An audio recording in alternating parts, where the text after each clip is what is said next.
Chers amis, auditeurs, auditrices de Vecteur Céleste, bonjour et bonsoir. C'est avec un pile plaisir nous rentrons la caillou pour que nous soyons capables de parler un peu de la parole de Dieu. En ce aujourd'hui, bon Dieu fait nous grâce pour que nous soyons capables ensemble pour parler de la parole de Dieu. Tendez, voir mon Dieu qui a parlé à cœur nous et ensuite pour que nous soyons capables de mettre en pratique la parole de Dieu. C'est un privilège pour moi d'être avec vous et merci pour votre audience. Merci pour votre présence et aujourd'hui, nous avons un sujet assez intéressant pour nous capables de partager ensemble, tandis que nous vivons des moments très difficiles dans ce monde où les prophéties eux-mêmes y a accompli et nous-mêmes qui sommes chrétiens et même les non-chrétiens, nous avons tous besoin de comprendre l'accomplissement des prophéties bibliques. Ou encore, nous avons la pleine nécessité de chercher à comprendre non pas les chronos, qui sont les temps chronologiques, les dates, les années, mais les temps prophétiques qui sont les kairos, c'est-à-dire les temps prophétiques, tant que la Bible lit parle nous. Aujourd'hui, nous avons un sujet très intéressant et ce sujet, il dit comme ça, conformer ou transformer. Conformer ou transformer. Avant que nous allions plus loin, on nous coupe peut-être tout pour nous capables. Éternel, notre Père, notre Dieu, Dieu d'amour, Dieu d'Abraham, d'Isaac et de Jacob. En ce moment, nous nous sommes réunis devant ton trône de grâce en vue d'écouter ta voix parler à nos cœurs. Nous avons besoin de toi, nous avons besoin de ta parole. Sois avec nous, purifie nos cœurs, qu'il en soit ainsi au nom de Jésus. Amen. Chers amis, chers auditeurs, internautes de Vecteur Céleste, une fois de plus, il est important de souligner le temps dans lequel que nous vivons, les difficultés que nous rencontrons, et ça va nous permettre de nous arriver à un certain réveil et à une certaine réforme qui soit va mener nous à nous conformer ou à nous transformer. Il dépend entièrement du choix que nous aurons à faire. C'est ça que fait l'apôtre Paul lorsque il a écrit à chrétien Roméo, il était écrit dans un terme qui était vraiment important pour te montrer l'importance du temps dans lequel yo vivent, l'importance pour que yo êtes capable de faire un choix. Et quel choix que tu ayez, parce que nous, chaque vie, nous avons besoin de faire un choix. Nous avons besoin de choisir parce que il n'y a pas, dans cette bataille cosmique, dans cet conflit cosmique, il n'y a pas de neutralité. Il nous faut être dans l'un ou l'autre camp. Dans Romains chapitre 12, versets 1 et 2, un texte qu'on connaît très bien, et même plus que moi-même, qui a parlé avec vous là, il dit, bien-aimés, je vous exhorte, donc frères, par les compassions de Dieu, à offrir vos corps comme un sacrifice vivant, agréable et parfait, ce qui sera de votre part un culte raisonnable. Et ça a demandé dans ce premier verset déjà, il demandait pour être capable d'analyser le contexte de ce texte. L'idée que l'apôtre Paul voulait faire passer au milieu par le moyen de ce texte. C'est une invitation, c'est une exhortation, c'est un encouragement que l'apôtre fait aux nouveaux convertis ou bien aux nouveaux croyants. Il les exhorte pour qu'ils soient capables d'offrir comme un sacrifice vivant. Pour nous parler de sacrifice, pour nous parler de corps, il nous faut retourner, sœurs et frères, chers amis, auditeurs, auditrices, internautes de Vecteur Céleste, à l'ancien temps où, à l'Ancien Testament, pour nous comprendre, les sacrifices qui étaient réalisés dans le temple, parce que tout était préfiguré Jésus-Christ qui t'a mourir pour nous. Mais à l'inverse de ces sacrifices qui étaient réalisés, à savoir, ils ont immolé, ils ont agneau, ils ont touillé, ils ont bête, ils ont aspergé, sans. Mais apôtre Paul, là, le plus loin pour dire nous comme ça, nous devons offrir comme un sacrifice vivant. C'est-à-dire que ce sacrifice doit être un sacrifice vivant, non pas un sacrifice mortel. Et ça, alimenter pour nous capables d'analyser un sacrifice vivant. Non seulement ce sacrifice doit être un sacrifice vivant, mais aussi il doit être un sacrifice saint. Non seulement il doit être saint, c'est-à-dire la sainteté, c'est l'œuvre de toute une vie. C'est quoi la sainteté? C'est le fait que nous prenons conscience de notre état. C'est le fait que nous comprenons, faut nous faire progrès spirituel. Ça me décompte, j'en hier, jeudi, par la grâce de Dieu, par la puissance du Saint-Esprit, par l'obéissance à la parole de Dieu, moi décidé changer le sang, mener une vie de sanctification. Il faut que ce sacrifice soit un sacrifice qui c'est. Troisième caractéristique de ce sacrifice doit être un sacrifice agréable. Or, le mot agréable nous fait penser à Ève dans le jardin d'Éden, quand Ève a vu que l'arbre était bon, agréable. Cette agréabilité, chers et frères bien-aimés, chers amis, auditeurs, auditrices internautes de Vecteur Céleste, c'est pas agréable dans les yeux, nous, c'est pas selon notre vision du monde, mais c'est selon la vision de Dieu, c'est selon la volonté de Dieu, c'est selon la parole de Dieu. Agréable. Un sacrifice pour nous offrir comme un sacrifice vivant, c'est et agréable à Dieu. Ce qui sera de notre part un culte raisonnable. C'est quoi un culte? Le culte vient du grec. OK? Le culte, chers et frères, il vient d'un mot grec qui signifie vénérer, rendre gloire avec Dieu. Bon Dieu, gloire. Et dans ce sens, nous sommes capables de comprendre que la tréia, c'est lui-même qui a rapport avec culte. C'est ça que fait, là on parle de idolâtrie, c'est-à-dire c'est rendre un culte à travers des images. Idolâtrie, idolâtrie. La tréia signifie culte. Un culte qui est raisonnable. La rationalité de ce culte, sœurs et frères, il découlait de ces trois caractéristiques que je viens de mentionner. Un sacrifice, nous devons offrir comme un sacrifice vivant, sain et agréable. Ces trois caractéristiques qui constituent ce sacrifice, il découlait d'un culte rationnel, d'un culte que nous apprenons à Dieu avec raison. Non pas un culte sensationnel, non pas un culte émotionnel, mais un culte rationnel qui vient, qui découle de la parole de Dieu, qui correspond à la parole de Dieu, une vie correspondante à ce que dit les Écritures, à ce que dit la parole de Dieu.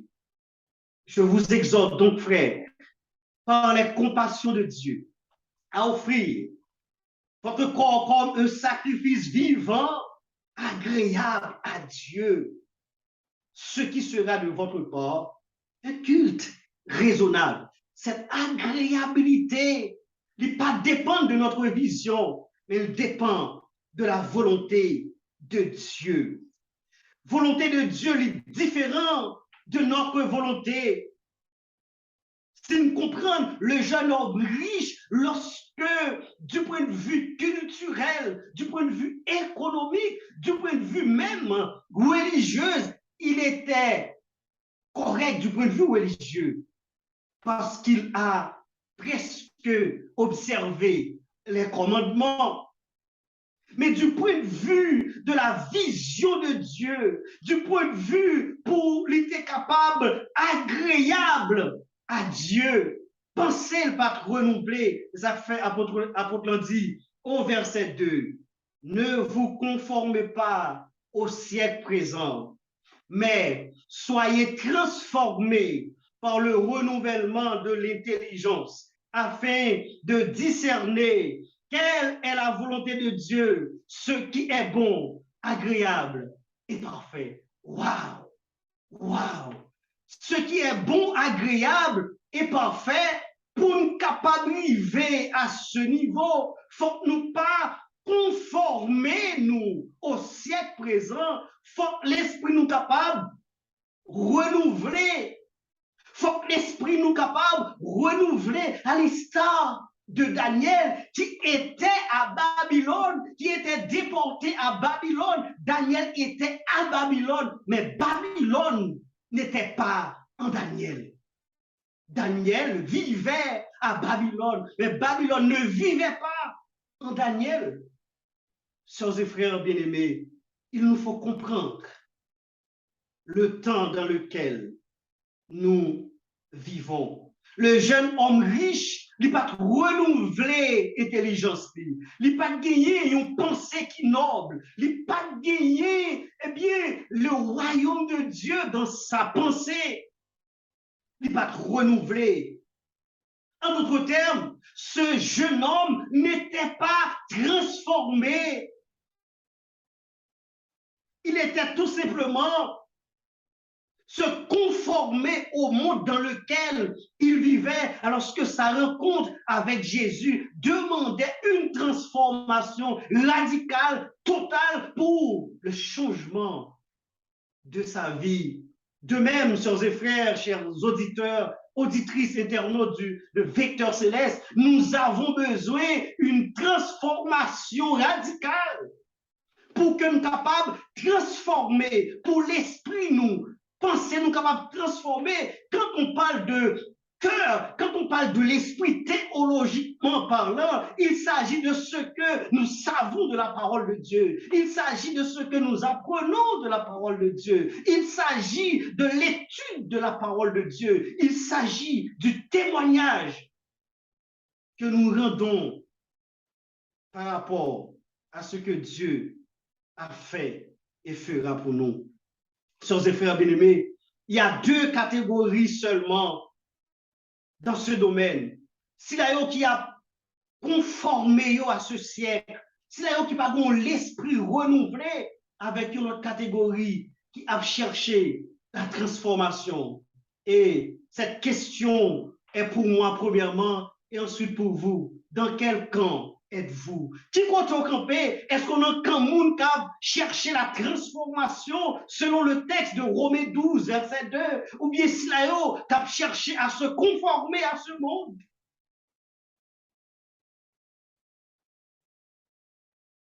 Alors que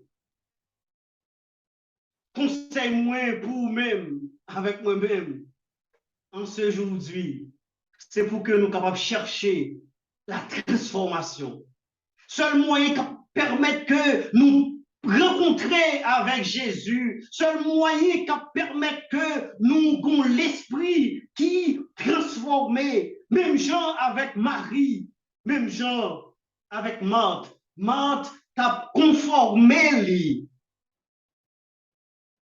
à la culture juive. Parce que l'on arrive la caillou, il faut qu'on dégage pour balle à manger. Et ça m'a fait, c'est pas pour bagage qui était mauvais du tout. Selon la culture, la coutume juive, Marc n'était pas en dehors, sœurs et frères, chers amis, auditeurs, auditrices, internautes. Il n'est pas en dehors des normes parce que ça t'a fait socialement, il était beau.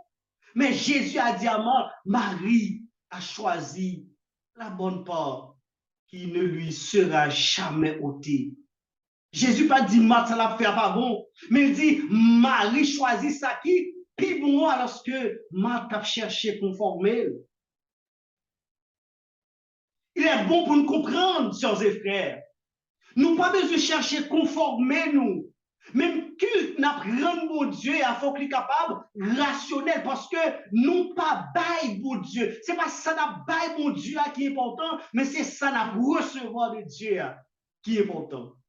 C'est pas ça n'a bail mon Dieu, mais c'est ça n'a recevoir de mon Dieu. Lorsque nous mettons en pratique ces caractéristiques, pour nous connaître que nous devons offrir pour nous comme un sacrifice vivant, c'est agréable à Dieu.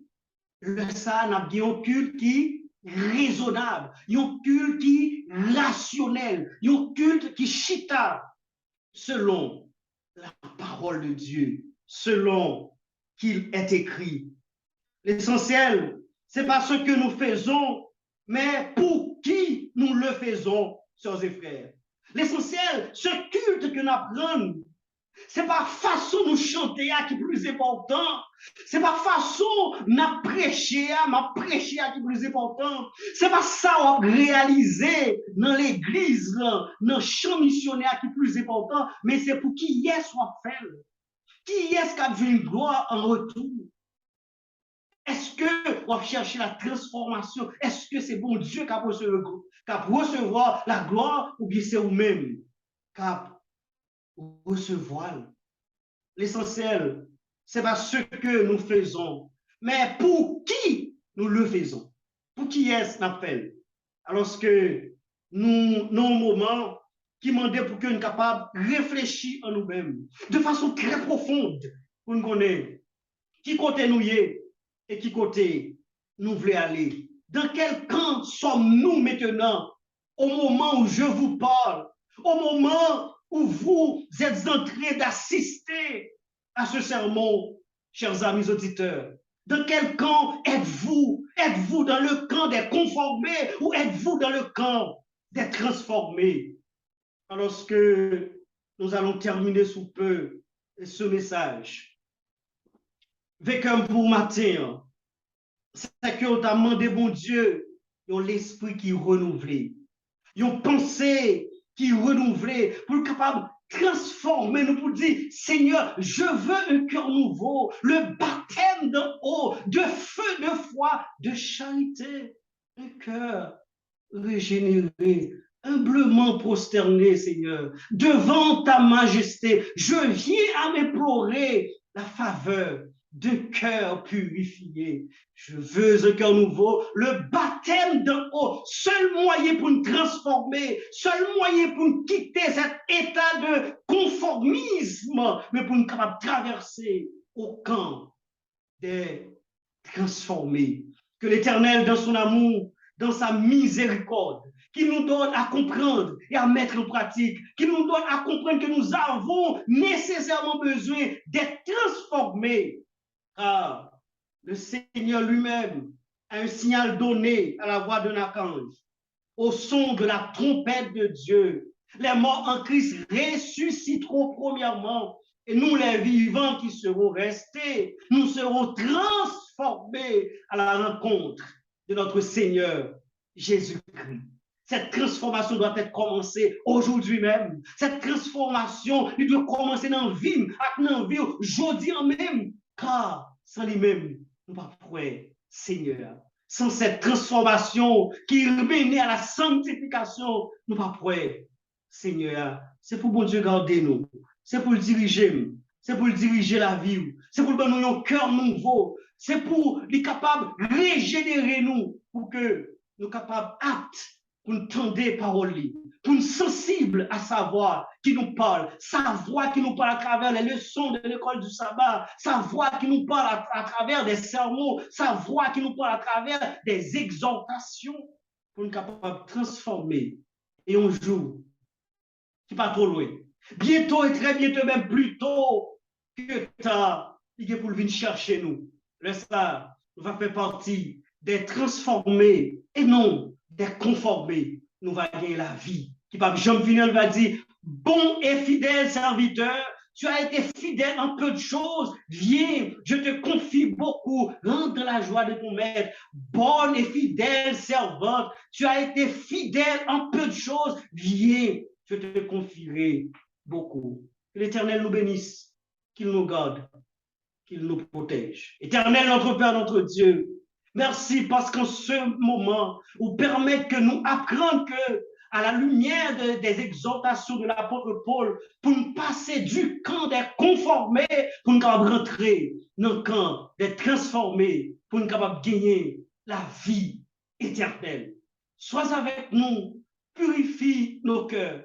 Bénis, Seigneur, cette mission que Vecteur Céleste l'a gagnée pour propager l'évangile à travers le monde entier. Bénis chaque technicien, bénis initiateur, et bien, mouvement ça yo, bénis tout le monde qui va assister, avec que parole ça capable de régénérer des cœurs. Qu'il en soit ainsi, au nom de Jésus, lui qui vient demeure au siècle des siècles.